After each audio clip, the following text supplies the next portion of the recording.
वर्ष 1988 में स्वतंत्रता संग्राम के अमर सिपाही खुदीराम बोस का जन्म हुआ था। खुदीराम बोस ने आजादी के लिए सिर्फ 18 साल की उम्र में हंसते हंसते फांसी के फंदे को चूम लिया था।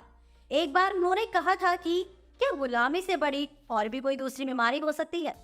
18 साल की उम्र में शहीद हुए खुदीराम एक स्वतंत्र और समग्र भारत का सपना देखा करते थे। जब 18 साल की उम्र के ज्यादातर बच्चे कॉलेज में दाखिल होने के बारे में सोच रहे होते हैं या अपने बर्थडे पार्टी प्लान कर रहे होते हैं या नया फोन खरीदने के बारे में सोच रहे होते हैं, जब आजकल के युवा ये सब कर रहे होते हैं, तभी उसी उम्र में खुदीराम बोस ने देश के लिए सर्वोच्च बलिदान दे दिया था, और वो भी मजबूरी में नहीं, अपनी मर्जी से खुशी खुशी।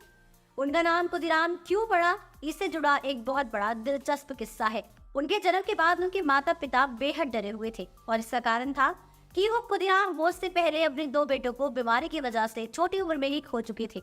उनके पिता को ये डर था कि खुदीराम बोस की मृत्यु ऐसे ही ना हो जाए, इसलिए उन्होंने तय किया कि वो खुदीराम बोस को अपनी बेटी को 3 मुट्ठी चावल के बदले बेच देंगे। ये टोटका रहा। जब खुदीराम बोस पैदा हुए थे तो उस समय मिदनापुर में चावल के लिए खुद शब्द का प्रयोग होता था। चावल को खुद भी कहा जाता था, इसलिए उनका नाम खुदीराम बोस रखा गया। केवल 6 वर्ष की उम्र में उन्होंने अपने माता पिता को खो दिया था, और उनकी पढ़ाई लिखाई का खर्चा उनकी बड़ी बहन ने उठाया था।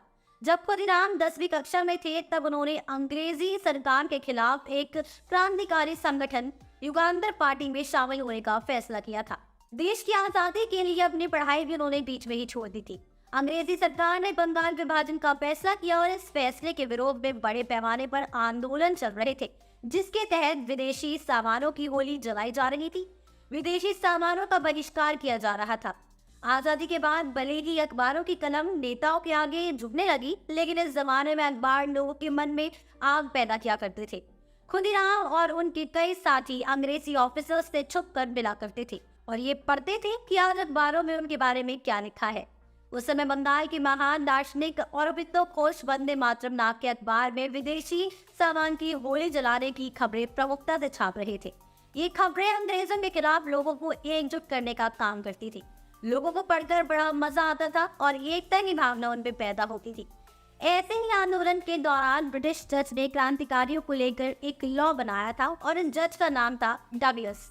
जज ने आंदोलन करने वाले क्रांतिकारियों को कोड़ों से पिटवाने से लेकर उन्हें कई कठोर सजा सुनाई, और इसी के बाद क्रांतिकारियों ने तय किया कि वो डगलस की हत्या करके उससे बदला लेंगे, और ऐसा हुआ भी। बिहार में मुजफ्फरपुर में खुदीराम और उसके साथियों ने एक बंकी पर बम से हमला किया।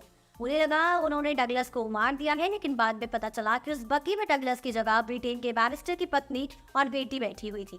इसके बाद खुदीराम बोस को गिरफ्तार कर लिया गया था। उस समय भी देश के कुछ लोगों ने अंग्रेजी अफसरों को ये बताया था कि खुदीराम बोस किस रास्ते से दानापुर पहुंचने की कोशिश कर रही हैं। उस समय भी हमारे देश में कायर मौजूद थे। 13 जून 1908 को खुर्जा में खुदीराम बोस को फांसी की सजा सुनाई गई थी। 18 साल की उम्र में खुदीराम के चेहरे पर एक शिकन तक नहीं थी। ये देखकर उस समय सजा सुनाने वाले जज भी हैरान थे। ऐसे ही किसी वीर क्रांतिकारी की कहानी होने वाली है RRR फिल्म में दोस्तों। अब जाते जाते मैं आपको आपके फायदे की बात भी बता देती हूँ। तो अगर आप भी सिनेमा से जुड़ना चाहते हैं और काम करना चाहते हैं तो डिस्क्रिप्शन बॉक्स में दिए हुए जॉब लिंक पर क्लिक करिए और इस अपॉर्चुनिटी का भरपूर फायदा उठाइए। इसी के साथ मैं निष्पत्ति आगे लेती हूँ आपसे इजाजत। बने रहिए और देखते रहिए पॉलीग्राफ स्टूडियोज को। हमारी आज की नाइट है अपूर्वा।